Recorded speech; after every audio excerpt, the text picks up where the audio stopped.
noia! M'he torçat el turmell! Oh, Esteve, estàs bé? Quina mala sort. Tranquil, segur que no és res. Alerta, Esteve, abans de tot, una avaluació dels danys. I com es fa això? Primer de tot, saps que potser t'has fet un esguins? Sí, algú he escoltat a les xarxes, però està ple de vídeos que jo no entenc com parlen. Ok, si vols, jo et faig un resum, a nivell popular. Un esguins és quan ens torcem el turmell i fem una elongació dels lligaments que van des d'un simple estirament del lligament fins a arribar a un trencament total del lligament. Ok, però jo com sé què tinc ara i què he de fer? Ok, t'explico. L'esguins el podem dividir en 3 graus. Mirant simplement els símptomes ja podem avaluar en quin grau de lesió estem. Soc tot orelles, Esteve. Hi ha 4 símptomes bàsics que defineixen el grau que tens. Com més agreujat és el símptoma, et posiciona a més amunt a l'escala del grau de l'esguins. Primer símptoma, l'hemorràgia interna. Si tu t'acabes de caure i et surt un blau directament localitzat, és que t'has fet molt de mal. Si a cap d'unes hores el blau es va expandint per tot el peu, vol dir que el grau és menor. El dolor. El dolor és bastant bàsic.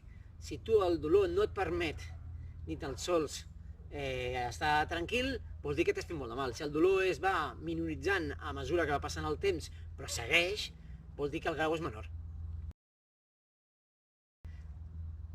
La inflamació.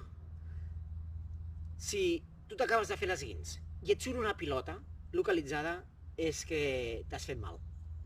Si resulta que és a poc que vas avançant, perquè pots caminar, es va inflant, doncs està més definit el grau.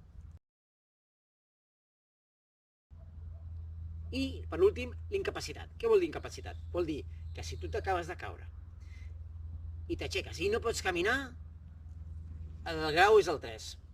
Si tu pots caminar, a poc pots anar fent el moviment, va baixant l'escala del grau de lesió. Llavors, faig una avaluació dels símptomes que tinc ara.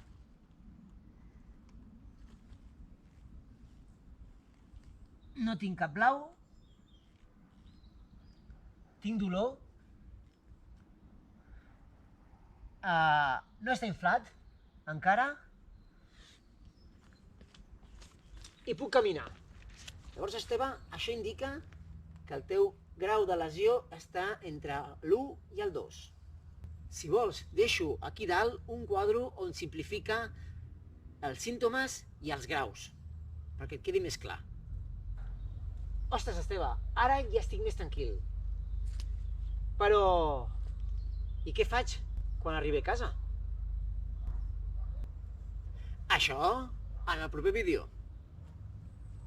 Adéu!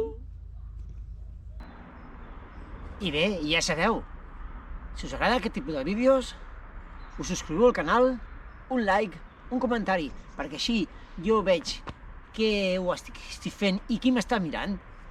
I a continuar. Moltes gràcies.